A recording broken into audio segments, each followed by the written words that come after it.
Morning children. सबसे पहले आप लोगों का क्या काम होता है, रोज़ की तरह अटेंडेंस बनाना। तो क्लास जैसे ही स्टार्ट होती है तो आप सभी बच्चे अपना अटेंडेंस बना लीजिए, और इसे बनाने का प्रोसेस आप सभी बच्चों को पता है, बता दिया गया है। बस उसी प्रोसेस से एक है ना, उसी प्रोसेस के अकॉर्डिंग आप अपना अटेंडेंस बनाइए, फिर हम लोग आज की पढ़ाई शुरू करेंगे। सभी बच्चे एसएसटी की नोटबुक ओपन कर लेंगे और नोटबुक ओपन कीजिए आप लोग। तो मैंने कल आप लोगों को क्या दिया था, नेम दी फॉलोइंग दी थी, है ना, मतलब क्लू दिया था, सेंटेंस दिया था, उस सेंटेंस को पढ़ के नाम लिखना था। और मैंने कहा था आप लोगों का होमवर्क था डू एंड रिमेंबर, उसे लिखिएगा और याद कीजिएगा, और याद करके सुनाने का काम था आप लोगों को। तो सुनाने का किसको काम था कि आप जो भी आपके पढ़ाई में, आपके घर में स्टडी में हेल्प करते हैं, आप उन्हें सुना दीजिएगा। ओके। और चेक करने का काम कैसे था कि जो मैंने कल दिया आज मैं उसका आंसर यहाँ बोर्ड पे लिख दूंगी, आप सभी बच्चे उसे मैच कर लीजिएगा स्पेलिंग के साथ कि आपने सेंटेंस बाय सेंटेंस सही लिखा या नहीं लिखा। ओके। तो सब बच्चे, जो भी मैं अगर पढ़ाती हूँ तो सभी बच्चे पढ़ाई किया कीजिए। और दूसरी बात ये कि जो भी चीज़ याद करते हैं, लिखने का काम तो आपका खुद का होता है और आप लिख भी सकते हैं और लिखते भी हैं, है ना, लेकिन सुनाने का काम आप क्या कर सकते हैं, याद करने के बाद सुनाना मस्ट हो जाता है, इम्पॉर्टेंट हो जाता है। जो कि आप कैसे कीजिएगा, तो घर में जो भी आपके पढ़ाई में स्टडी में हेल्प करते हैं आप उन्हें ज़रूर सुनाइए। ओके। चेक करने का काम तो मैं कर लेती हूँ, मैं यहाँ बोर्ड पे लिख देती हूँ, आपको बोलती हूँ मैच करें, और आप ज़रूर उसे मैच करें। ओके। स्पेलिंग सही देख कर मैच करें, मैच करना चाहिए ताकि आपको पता चले कि आपने जो लिखा वो सही लिखा या नहीं लिखा, है ना, गलत तो नहीं हुआ। ज़रूर मैच कीजिए और उसे याद भी कीजिए। ओके। तो चलिए मैं यहाँ पे नाम 1 बाय 1 करके लिख देती हूँ, आप मैच कर लीजिएगा। तो पहला जो क्वेश्चन था वो पहला क्या था, हु मेंस आवर शूज़। मतलब मैंने कहा था कि हेल्पर्स नेम होंगे, हेल्पर्स समझ रहे हैं ना, मतलब सेंटेंस दिया हुआ था, सेंटेंस को पढ़ के क्लू था, मतलब वो तरीके से, और उसे पढ़ के हमें हेल्पर्स नेम लिखने थे। तो पहला क्वेश्चन था हु मेंस आवर शूज़, हमारे जूते कौन मरम्मत करता है। तो जूते चप्पल मरम्मत करने वाले को क्या बोलते हैं, आप सभी बच्चे जानते हैं। जैसे हमारा चप्पल या जूता टूट जाता है, फट जाता है, सिलाई उखड़ जाता है, तो उसकी मरम्मत करने वाले को क्या बोलते हैं, कॉबलर, है ना। तो COBBLER, कॉबलर। कॉबलर मीन्स क्या होता है, मोची। मैं नंबर ही लिख लेती हूँ।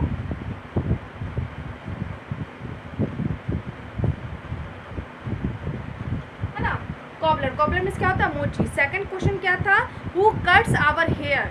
हु कट्स आवर हेयर यानी हेयर मीन्स बाल, हमारे बाल को काटने वाले को क्या बोलते हैं। तो बाल की कटाई करता है जो, जैसे हमारी बाल बढ़ जाती है तो हम बाल कटवाने जाते हैं, तो हम किसके पास अपना बाल कटवाने जाते हैं, yes, barber, BARBER, barber. Barber means नाई या हजाम, है ना, इसे बोलते हैं। तो वो क्या करता है, हमारे बाल की कटाई करता है, ट्रिमिंग करता है। थर्ड नंबर में था हु ब्रिंग्स, है ना, लेटर फॉर अस, बोला था who brings letter for us, हमारे घर तक या फिर हम जिस पते पे चिट्ठी पहुंचाना चाहते हैं उस चिट्ठी को जगह जगह पे, पता पे कौन पहुंचाता है। तो चिट्ठी पहुंचाने वाले को क्या बोलते हैं, postman, POSTMAN, postman. Postman means डाकिया, है ना, इसका क्या काम होता है कि चिट्ठी को पहुंचाना, जिस पते का वो चिट्ठी होता है उस पते पे पहुंचाना। 4 में क्या था, 4 में क्या था, कौन नंबर वाला था 4 में, कि who brings milk for us.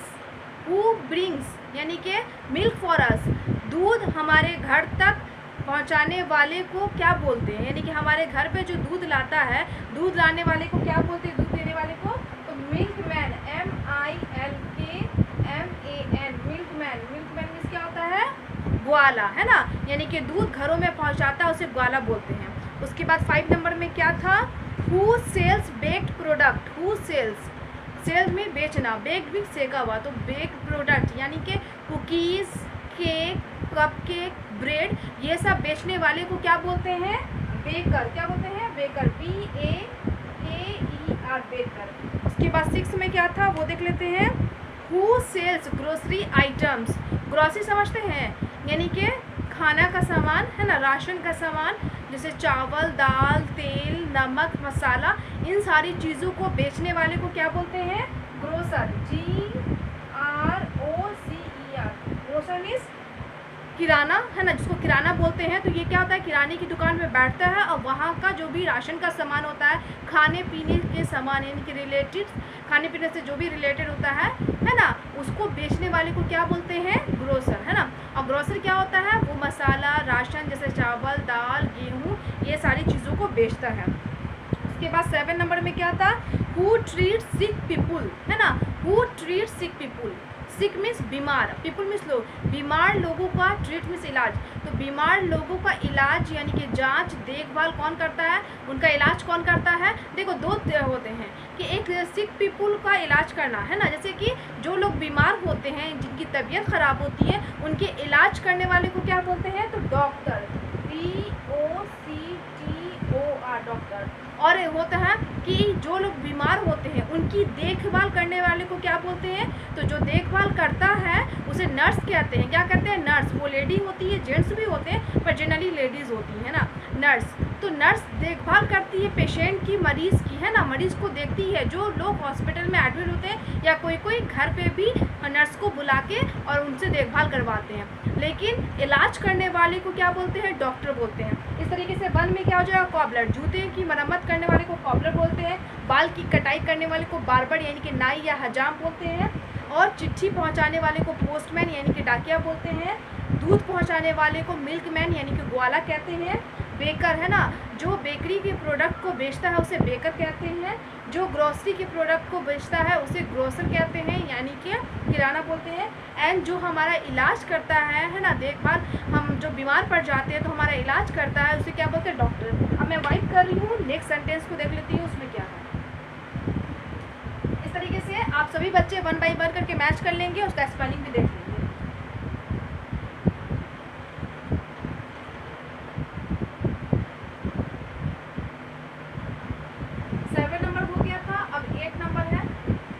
में क्या है देख लेते हैं। Who teaches us? Who teaches us? Teach means पढ़ाना। तो हम सभी को पढ़ाता कौन है, आपको कौन पढ़ा रहा है, मैं पढ़ा रही हूँ। तो मैं कौन हूँ, टीचर। यस, TEACHER, है ना। टीचर क्या करती है, शिक्षा देती है, पढ़ाती है, सिखाती है, बताती है। ये सर भी हो सकते हैं, मैम भी। ओके। उसके बाद 9 में क्या है, 9 नंबर देख लेते हैं। Who designs our house? हमारे घर का डिज़ाइन, चित्र बनाने वाले को, नक्शा तैयार करने वाले को क्या बोलते हैं, तो आर्किटेक्ट। ARCHITECT, आर्किटेक्ट यानी कि शिल्पकार। समझ में आई। उसके बाद 10 नंबर देख लेती हूँ, क्या है 10 number. Who grows crops for us? Grows crops for us यानी कि क्रॉप मीन्स फसल, अनाज। अनाज को उगाने वाले को यानी कि अनाज उगाने वाले को, पेड़ पौधे उगाने वाले को क्या बोलते हैं, फार्मर। FARMER, फार्मर मीन्स किसान। 11 नंबर देख लेते हैं। Who washes our clothes? Wash means धोना, क्लोथ्स मीन्स कपड़े। कपड़े के धोने वाले को क्या बोलते हैं, तो वॉशरमैन, है ना। WASHERMAN, वॉशरमैन मीन्स धोबी, है ना, कपड़े की धुलाई करने वाले को धोबी बोलते हैं।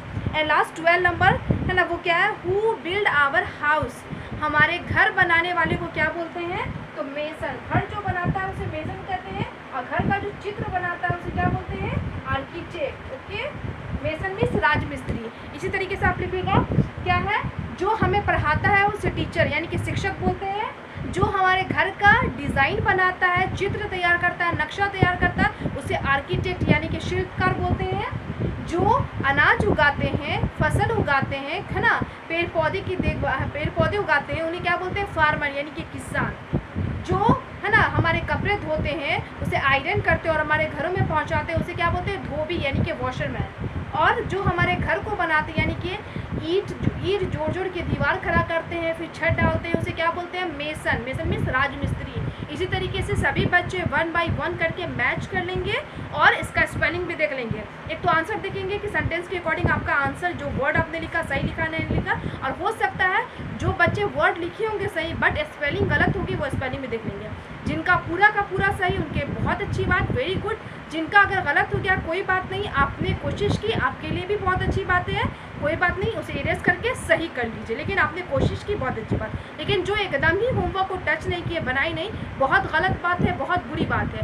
जो भी हम लोग देते हैं, टीचर जो भी आपको दे पढ़ने के लिए, आप उसे ज़रूर कीजिए, चाहे वो टीचर हो या पेरेंट्स हो, आप उनकी बात माना कीजिए, ओके। क्योंकि आप गुड बॉय गुड गर्ल हैं और हमें गुड बनना है ना, गुड इंसान बनना है, ह्यूमन बीइंग बनना है, तो हमें हर एक चीज़ को सीखना है, अब अच्छी आदतें को सीखना है, ओके।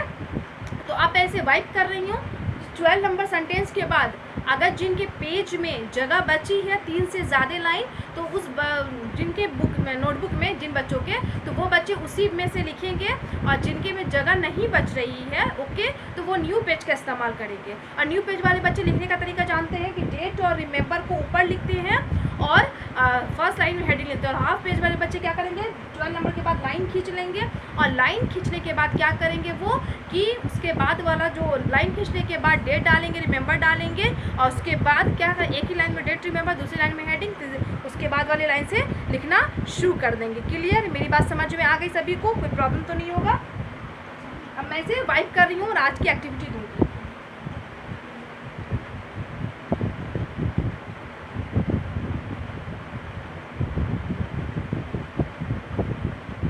सही बच्चे रिमेंबर लिखेंगे, डेट और रिमेंबर ज़रूर लिखेंगे,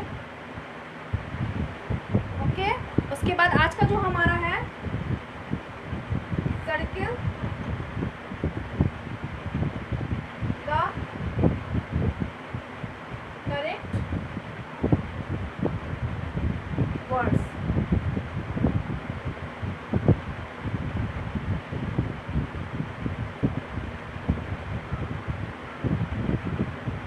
सर्किल द करेक्ट वर्ड्स, तो हम सेंटेंस लिखते हैं, उसके बाद समझा देंगे और आप लोग समझ लेके उसी हिसाब से बनाइएगा।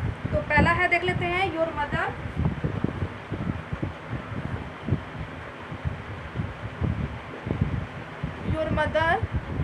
loves hates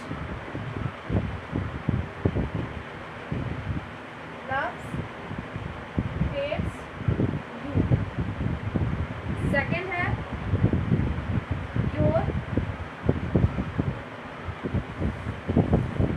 your father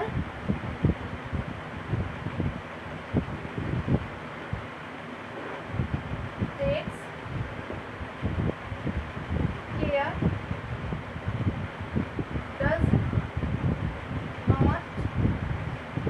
does not take care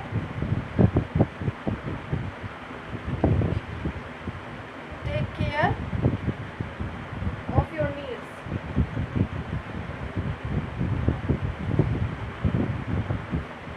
third है, your father sleeps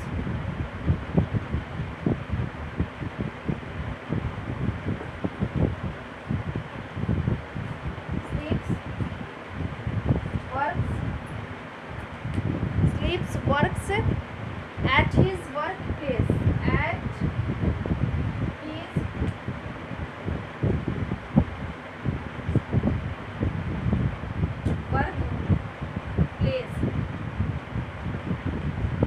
four number देख लेते क्या है, ए जॉइंट फैमिली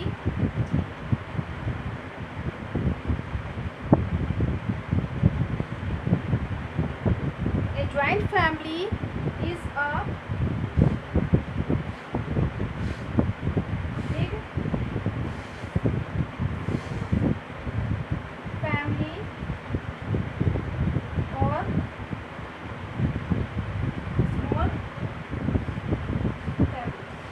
पहले इतना ही समझ लेते हैं, फिर आगे का वाइप करके मैं बनाऊंगी। आप लोग समझ लीजिए। फर्स्ट नंबर में है, मैं समझा दे रही हूँ, आपको बनाना खुद से है। दो ऑप्शन है, जो सही ऑप्शन सेंटेंस के अकॉर्डिंग आपको लग रहा है उसे सर्किल कर देना है ना। हेडिंग यही बोला है, सर्किल द करेक्ट वर्ड्स, जो सही शब्द है उसे सेंटेंस के अकॉर्डिंग आपको जो सही लग रहा है वो सर्किल कीजिएगा। लेकिन ये होमवर्क है, यहाँ पे समझ लीजिए क्लास में। Your mother loves hate you, आपकी मम्मा आपको लव्स करती है या हेट करती है, प्यार करती है या नफरत करती है। अगर जो आपको सही लग रहा है वो टिक कर दीजिए, सर्किल कर दीजिएगा। उसके बाद है 2 नंबर में, योर फादर टेक्स केयर और does not take care of your needs, आपके पापा आपकी ज़रूरत का ख्याल रखते हैं या नहीं रखते हैं। टेक केयर ख्याल करते हैं या डज नॉट टेक केयर या ख्याल नहीं करते हैं। तो जो आपको सही लग रहा है उन वर्ड को आप सर्कल कर दीजिएगा।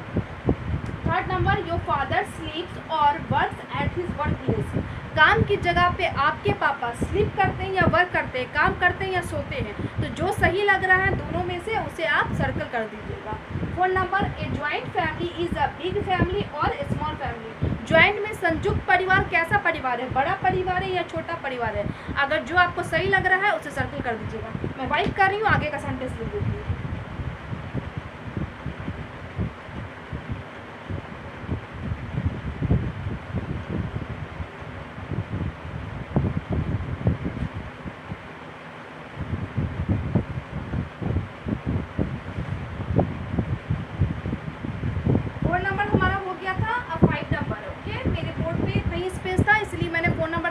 समझा दिया आप लोगों को। आप लोग भी ऐसे ही लिखिएगा, एक पेज में जितना आता है लिखिएगा, नहीं आता है तो दूसरे पेज का इस्तेमाल कीजिएगा। 5 नंबर में है ब्लेसिंग,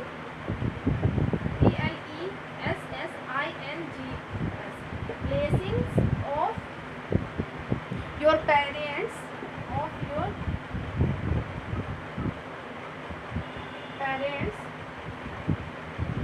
मेक यू हैप्पी और sad. 6 number, we jump with our,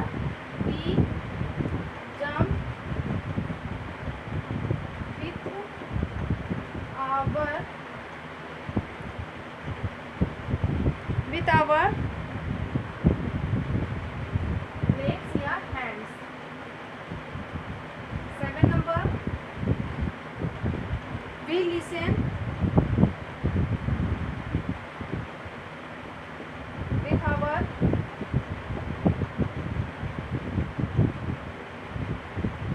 ears या nose। 8 number,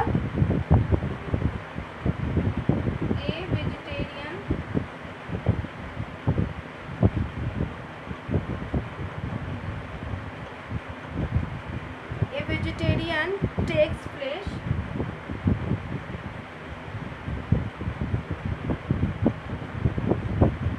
pulses। 9 number,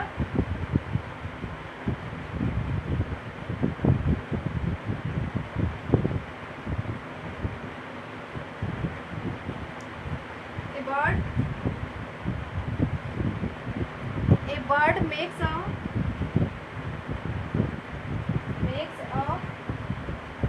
hole or nest। and 10 number last,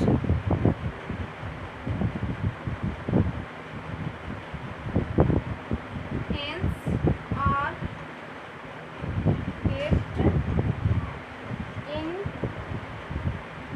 coop और stable। इतना ही 10 सेंटेंस रहने देते हैं।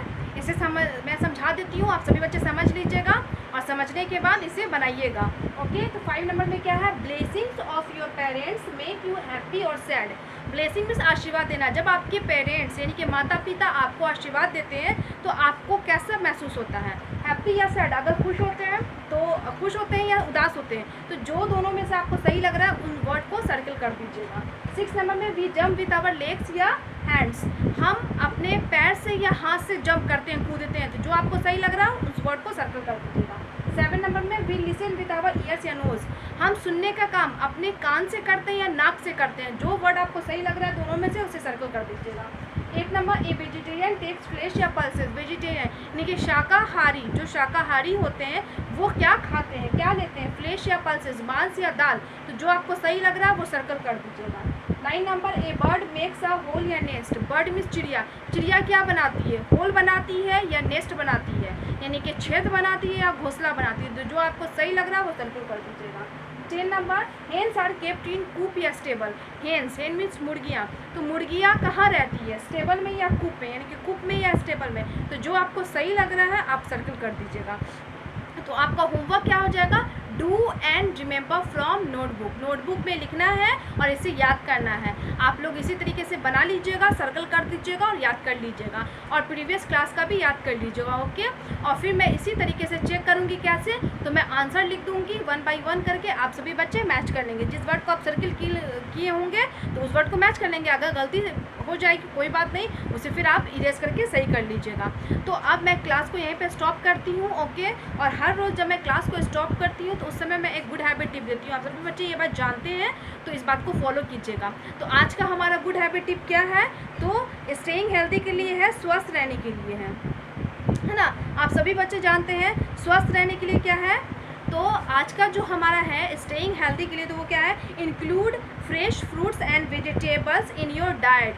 बोला आप अपने डाइट में, आहार में फ्रेश फ्रूट्स और वेजिटेबल्स यानी कि ताज़ा फल और सब्जियों का सेवन करें, है ना। जब आप खाना खाते हैं तो कोशिश करें कि आपके खाने में संतुलित आहार होनी चाहिए, एक तो बैलेंस डाइट होनी चाहिए, और वो जो डाइट होनी चाहिए, आहार होना चाहिए, वो भोजन होना चाहिए, उसमें फ्रेश फ्रूट्स और वेजिटेबल्स, है ना, यानी कि ताज़ा फल और सब्जियाँ होनी चाहिए। ये नहीं कि बासी खाना खाएं, बच जाता है कभी कभार खा लेना, क्योंकि उसे हम वेस्ट नहीं करना चाहते हैं, लेकिन कोशिश करें कि इतना ही बनाएं जो कि ताज़ा रहे। आप फल को तो पका नहीं सकते, लेकिन फल जो खाते हैं वो फ्रेश रहे, ताज़ा रहे। थोड़ा थोड़ा मार्केट से खरीद के लाएं और उसे हम फ्रेश खाएं। तो आप क्या कीजिएगा, फ्रेश फ्रूट्स और वेजिटेबल्स को अपने डाइट में शामिल कीजिए और वैसा सेवन कीजिए। और आपका होमवर्क फिर से मैं रिपीट कर देती हूँ, do and remember from notebook. आज के लिए इतना ही, थैंक यू ऑल।